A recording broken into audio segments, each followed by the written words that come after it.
So really, it's a pleasure to see you both, Beth and Thank you. Graham, of course, of the band Graham Bonnet Band, I will say, because you have many bands, as everybody know.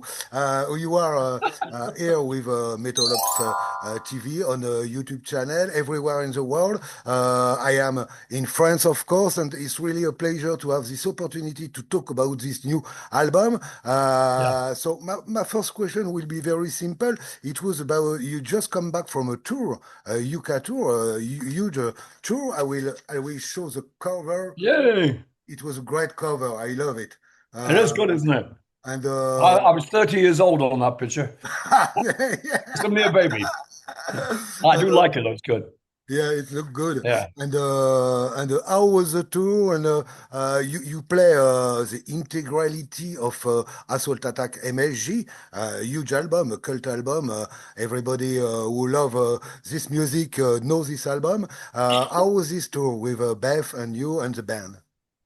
It went very well. We had some great audiences, luckily, and we did have many problems. The only drag was actually just traveling. That was the worst part of it. But the shows were fantastic, weren't they? It was it was Really almost good. weird in a way Yeah. because they were virtually all sold out. Like Yeah. the rooms were packed. Some were definitively sold out, but it appeared that every single show was sold out Hmm. with tremendous engagement. The audience was rabid. They really enjoyed it. Yes, Yeah, that's the point. You've got to have a good audience, otherwise you don't have a show. Because they are the feedback. I keep saying the same thing, we belong to them and they belong to us. It's like backwards and forwards, like a tennis match, you Yes, know? it's incredible because it's really a love story with the public, with all of your fans since so many years. What was your feeling finally to play the integrality of this album, MSG Assault Attack, who have been recorded in 1983 with Michael, of course. Yeah. What was your feeling to play all this great song? Oh, well, I went to see Michael play at a place called the FM station in LA. I think it was the FM station. And because Cozy Powell was playing drums, Uh-huh. and he invited me along. And when I saw them play, Cozy came back after. He says, "What do you think about the band?" I said, "It's fucking fantastic." And Michael is great. What a great guitar player and interesting arranger. He has chord progressions that nobody else would use, and counter melodies and stuff like that. And it's very good to write a song with him because it's challenging. It's a little bit of a challenge. And then when Cozy came up to talk to me after the show that Michael did here, he said to me, "What do you think about the band?" I said, "Great." And he said, "Well, would you like to be in the band?" I said, "Why? You got a singer." He said, "Well, he's going to leave, Gary Barden." He Yeah, said, "He's Gary. going." I said, "Right, yeah." And I said, "Why?" I said, "It sounded great tonight." He said, "Yeah, but that's not it. We want you." They just wanted a different voice, I think. And Yeah. me working with Cozy, it would be nice to work with him again. So that was kind of, and the experience of recording with Michael was absolutely fantastic. We had a great time in a chateau, in a chateau on the border of Switzerland and France. And I can't remember the name of the chateau now, but Pelly. Palais, yeah, Chappie Palais. Yeah. You know that? And it was really in the middle of nowhere. And there was a little village down the road, but that was it. So everybody was going crazy. So Ted McKenna, who was the drummer with eventually when Cozy was gone with Michael Schenker, he and I would go into Paris, because we got so damn bored. There was nothing Uh-huh. to do, and with no TV, no radio, nothing. And so it was like, Yeah, yes, this album was recorded in France, in the chateau of Hérouville. yeah, It was a huge experience to record this album yeah. with all this incredible band. What is that? It was a huge experience to record this album with this incredible band. Me? Yeah. It was horrible. No, I never want to do it again. It's an old castle, No, we had a great producer with Martin Birch, who unfortunately isn't with us anymore. He died a little while ago. But a great producer, a great guy, very funny, and always kept me up. And I was saying to somebody yesterday, Martin would listen very closely to my voice. And one morning I went into the studio about, I don't know, 11 o'clock or something. And Martin said to me, Graham, I said, "What? What's up?" He said, "You been drinking?" I said, "Why?" He says, I can hear it in your throat. So he was that good. Uh, But, him working with Michael, I used to do vocals in the morning and Michael would do stuff at night. uh-huh. But when Martin says, "You've been drinking, piss off," go get out of here. He said, "I'm going to get Michael in." But it was great, actually, putting those songs together. And I really enjoyed writing the words and the melody. Yeah. So we will speak about this album Yeah. because it's just coming out very soon. It's a Yeah. new album, Lost in Hollywood again. It's a live album. It was recorded last year in 29 August in LA, Whiskey a Gogo, like we say a little in French. Oh, yeah. You know my name is French, don't you? Of course, you know my name is. Yeah. I guess my ancestors were French, but Graham is not very French. But I think Beth-Ami can tell you exactly how that gig went. It was fantastic. Yeah. Now, I have a personal, a soft spot for the whiskey because the very first gig I ever played was at the Whisky A Go-Go. You're walking up with your eyes on me. Looking good, but I just don't know. I need a girl who can keep her head all night long. You didn't come just to see the show. Yes, you know what you wanna see. The way you smile, I can't go on. Oh, I wanna touch you, I wanna feel you, wanna make you mine. Yes, I do. I wanna love you all night long. I wanna be with you all night long. I wanna love you all night long. I wanna be with you all night long. Saw you standing down by the stage, white stockings and that see-through dress. Your mouth is open, but I don't wanna hear you say goodnight. You're sorta young, but you're alright. I don't care, I like to die. And Uh, interestingly enough, my son just had his first gig ever at the Whisky A Go-Go. He's a drummer. So I love the whiskey. the drummer is incredible. Your new drummer is really incredible. When I listen it, the way of drumming, I think about Cozy Powell. Perhaps I'm wrong, but really, I think that I have the impression to listen him in a way.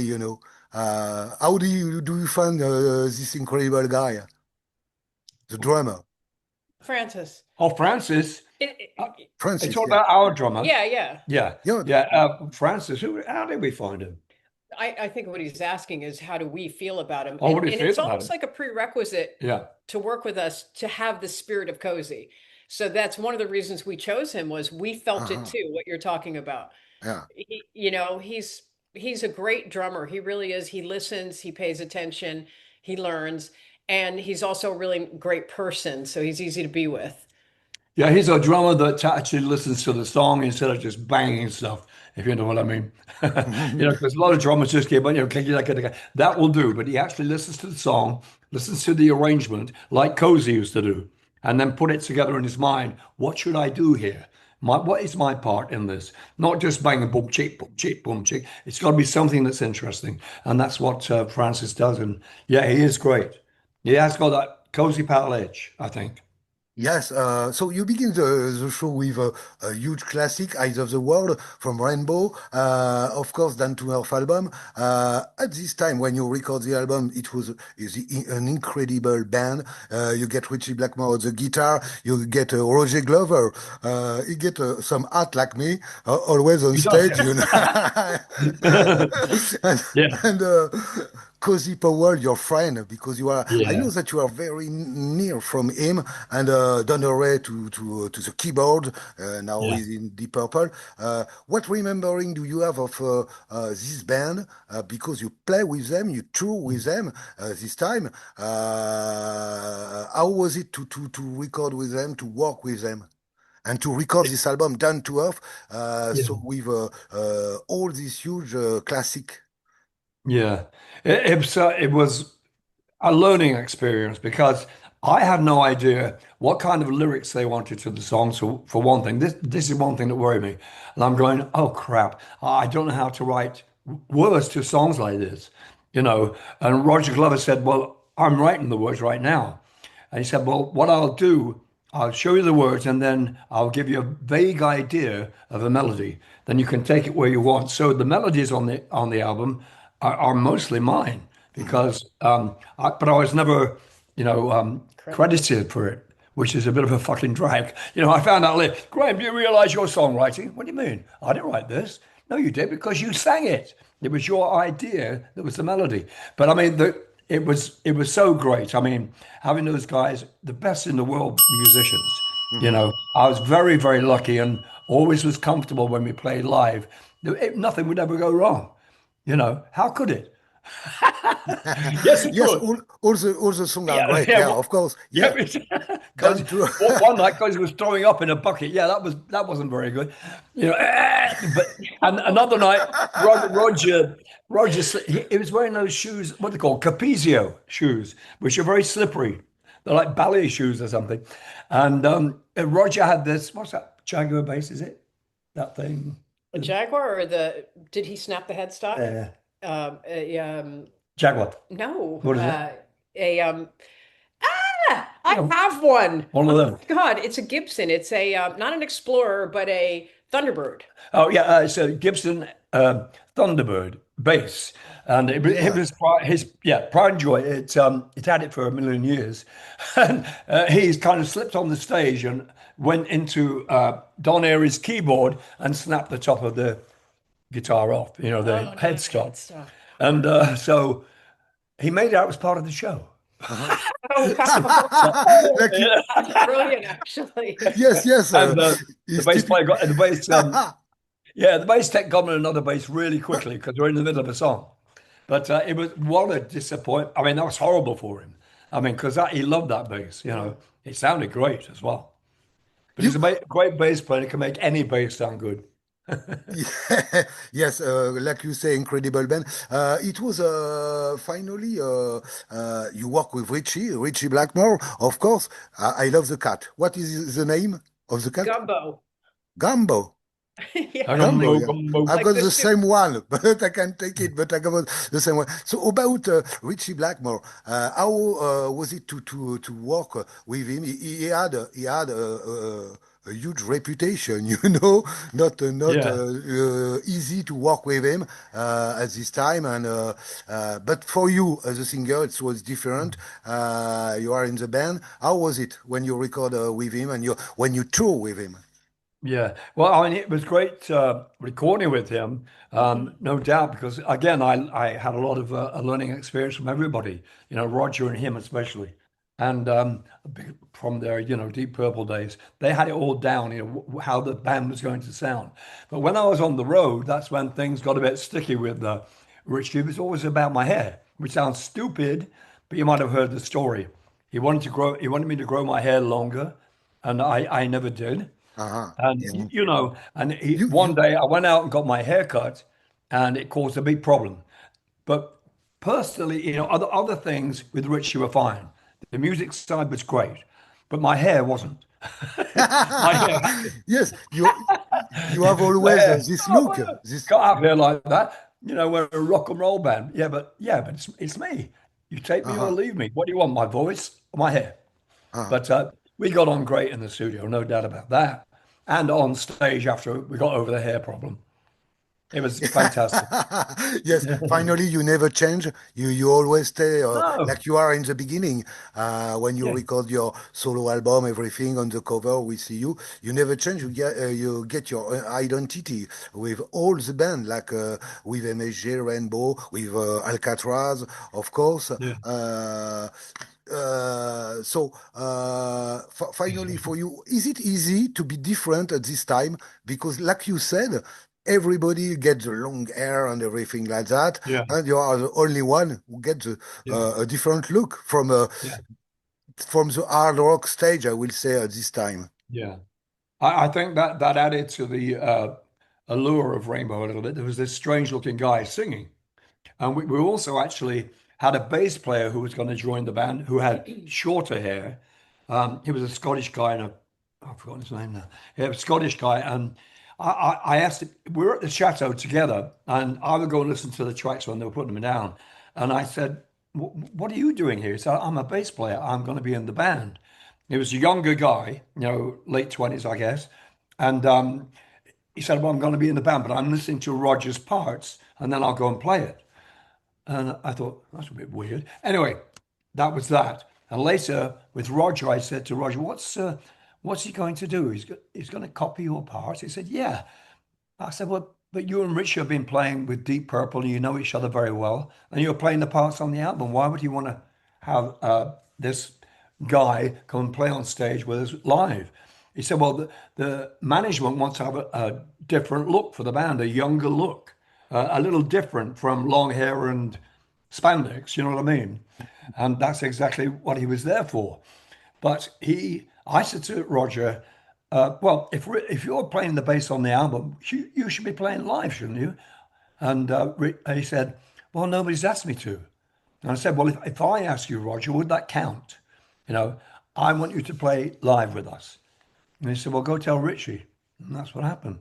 So Roger Glover was bass player in Rainbow instead of this other guy who was sitting around doing nothing basically except listening and getting ready for the bass parts to copy, which I thought was Uh-huh. strange.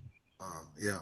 It You was know, it was so finally there is this huge success of this album done to off everywhere. Like I say, you play many show, but I was surprised by that finally just one after one album you left the band.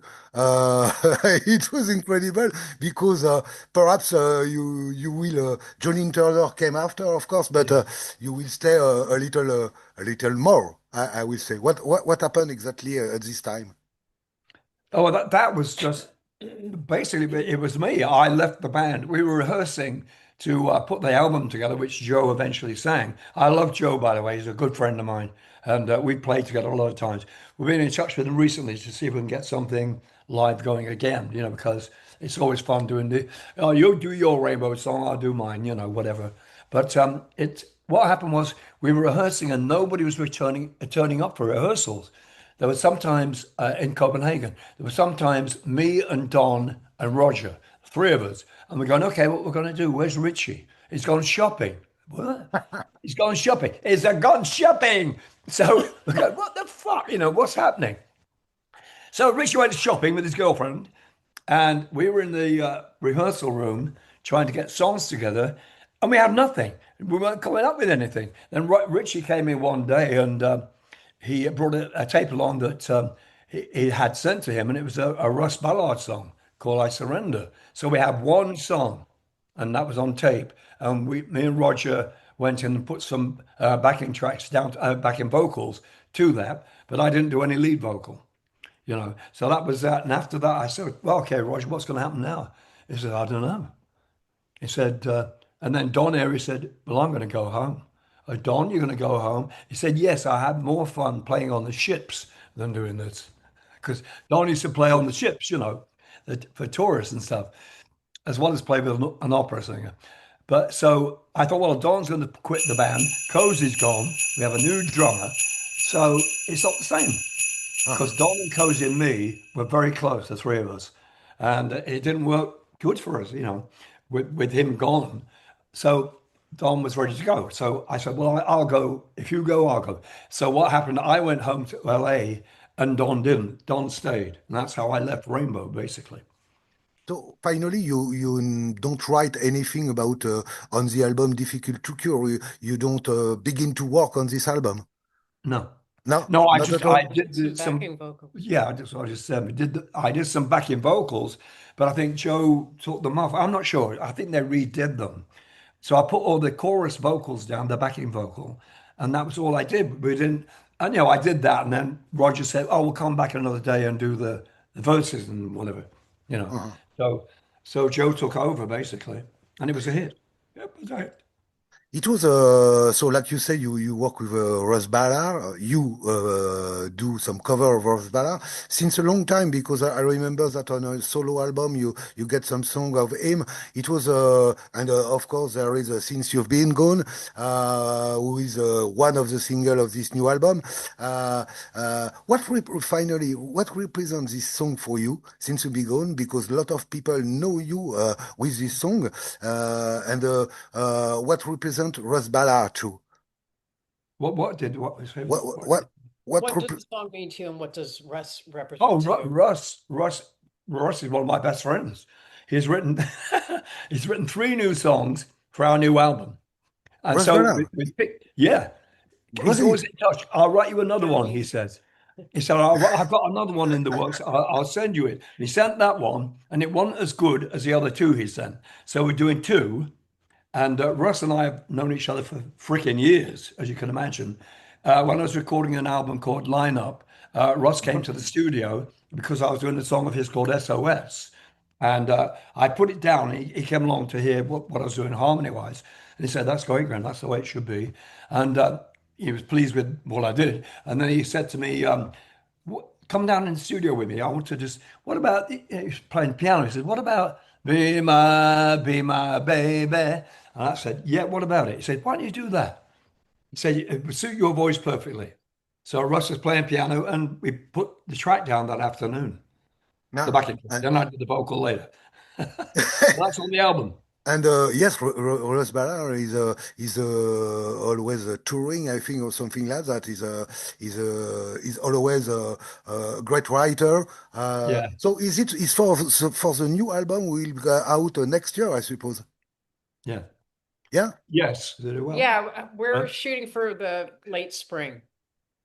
Okay, so there is a new studio album next year. Oh yeah, Okay, Yeah. great news, with great news. lots of great guests. Yeah. We have guests that we're surprised for some people. They won't believe it.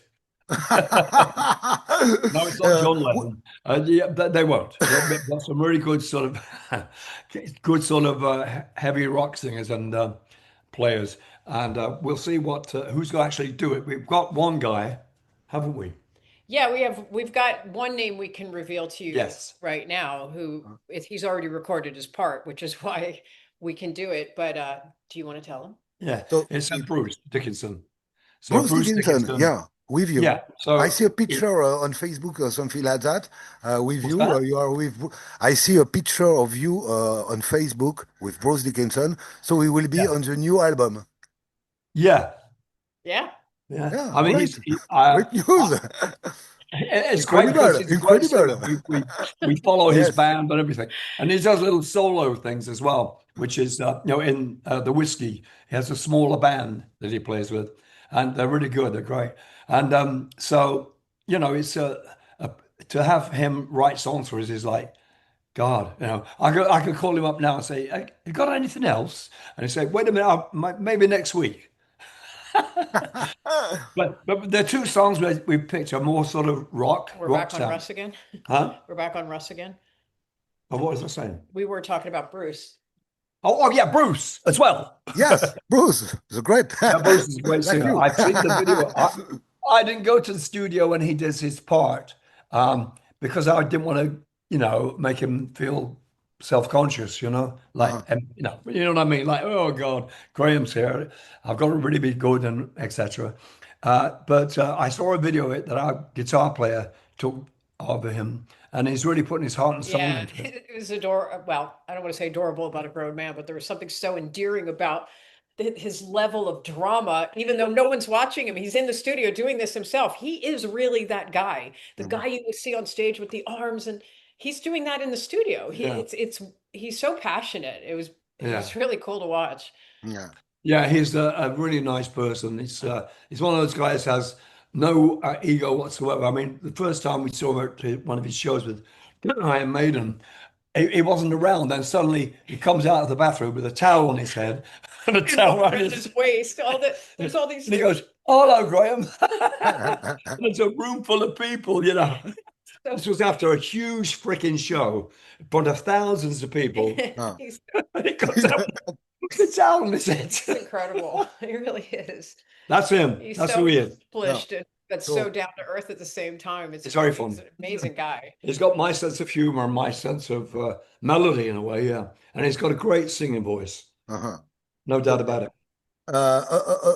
Yes. Oh, finally, when I listen the album, so that's I don't will say your age, but you sing like you never change your voice. You sing very high. It was incredible when you are on stage.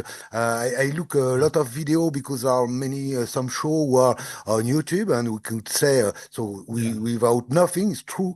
And how do you take care your because when I see the cover, for the tour, you get a cigarette. Yeah, well, that photograph or picture was taken a long time ago by a guy called Terry O'Neill, who used to photograph, Tom Jones and Faye Dunaway. He married, and a bunch of other people that always look fabulous in photographs. And so I went to the studio to have my pictures taken, and I'm standing there. I had all these different clothes all lined up to change into for him, and he said, "No." He said, "It's not the clothes, it's you we want to look at, not the bloody jacket you're wearing, or whatever." And because I had all these things, and I went in there with it was a cord zip up jacket, a bomber jacket. And he said, "Just keep that on. That's it. Uh-huh. That's you." He said, "Don't bother about the suits and the other stuff." And anyway, that was, what am I talking about? He doesn't really smoke. What he was Oh, going to yes. tell you was Yes, that yes. was the problem. Yeah, that was, he said, yeah, then he said to It's me, about, "Why do yeah. you put a cigarette in your mouth?" So I said, "Well, I don't freaking smoke." He Uh, said, "Well, look, I've got one." So he put six in my mouth. And he says, "Shall I light it?" I said, "Well, I suppose." And that's how the photograph came about. Oh yeah. Uh, just on this album, there is also some songs of your solo album, of course. There is also some songs you finished by Lost in Hollywood, incredible songs. Just before there is Too Young, Too Die, Too Done to Live.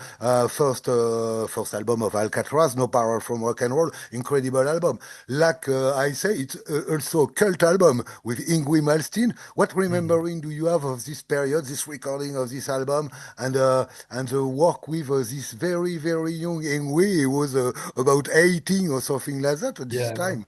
yeah. And you choose him to work with you on Alcatraz, the first album and the beginning of the band. Yeah, he was just amazing. And well, he still is, the guy was 18, yeah, about 18 years old, and he had a band in LA of his own. And I called him up, and one of his band members answered the phone and said, "Hey, Ingrid, it's Graham Bonnet." And he goes, "What?" And 'cause we wanted to come and rehearse with, Yeah. and he goes, "Hello?" I said, "Ingve, is that your name? Is that how do you spell that?" Anyway, I said, "Ingve, we'd like you to come to rehearsal with us because we're looking for a guitar player." And he said, "Oh my God." He was totally blown away at that time. He was very humble. And yeah, by God, he changed.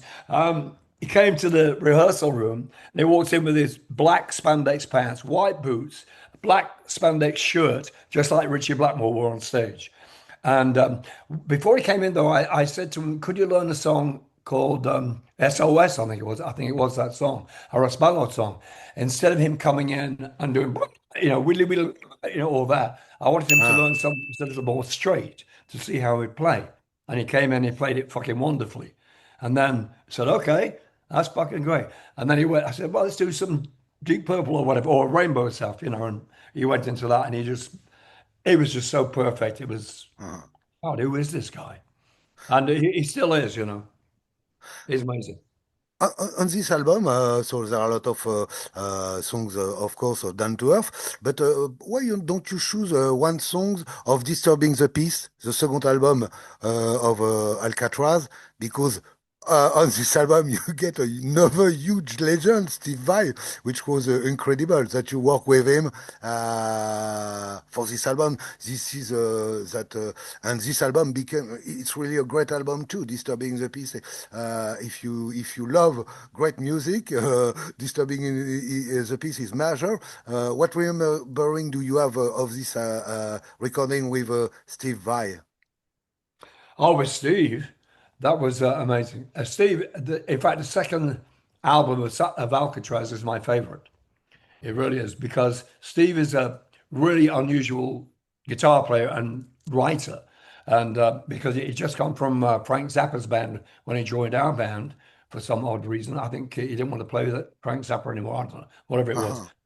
And he wanted to do something different, get into the rock and roll thing. And when I started making up songs with him, it was, oh yeah, what's happening here? And my mom and dad were over visiting, and I said, you should come and see him in the studio, the way he plays. It's like he plays the guitar like a freaking piano. He's got two hands up here, doing that. And so my mum and dad were very impressed. And every night I would take on, a rough mix of the songs we did and ask their opinion on the songs. And they loved him. They just think he was a marvelous player. And and again, he still is. And I love, right, that's my favorite album of Alcatraz, the second one. The Uh-huh. first one was like a test to see how things would go. If anybody was interested in, me singing and Yngwie playing and whatever, and the band. But that worked out because we went gold in in Japan, and Uh-huh. our first freaking album. Yeah. I couldn't believe it. Alcatraz Go. So yeah, so that's it. I didn't answer that. I don't know. Finally, you discover a lot of great guitarists, which were Yeah, I mean, I've been since the lucky, man. beginning. Hey, what No, is that? I mean, you discover a lot of guitarists since the beginning. Uh, uh, You discovered a bunch of guitarists in the beginning. You're associated yeah, since the with guitar beginning, players. it was a little incredible. But no, just to finish finally, because the time is very quick. So now you are at home in LA. What will you say in the future, in the next week? What are the projects finally? You tell me about a new studio album. Will you go on tour in the future? I suppose. Do you want to go on this one? Yeah. We're going to start touring around May. Beth-Ami is our manager, by the way. She manages the band. She smacks the band when they're naughty. I do. But she really So does. his name is No, Beth. yes. Thank you very Thank you, much. Beth-Ami. So we've got God, I'm trying to string it all. I'm sorry, I just put a big piece of candy in my mouth because I'm hypoglycemic. Anyway, I'm trying to string together a bunch of tours. Otherwise, we're going to be flying back and forth to the EU like 5 times next year. But we've got tours Norway, Finland, Switzerland, like Okay, loads of them.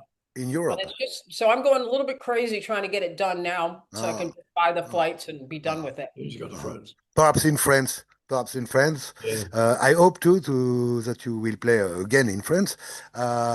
In so thank you very much because we are really it's the end uh,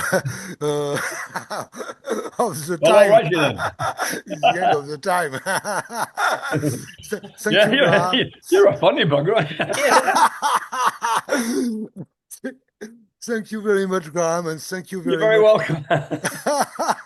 Thank you for The having clock us. is running. We have 1 minute to say goodbye to on Metal Ops TV and to say that this new album will be out very soon.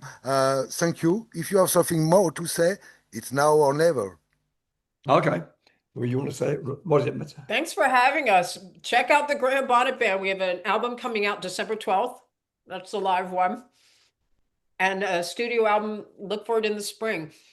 And we want to play in Paris. So by all means, bring us Tell us where. Yeah. Tell us the good clubs we should check out, and we'll set it Thank up. you. Thank you very much. Thank you, Graham. All Thank you, righty. Beth. See you later, Bye-bye. man.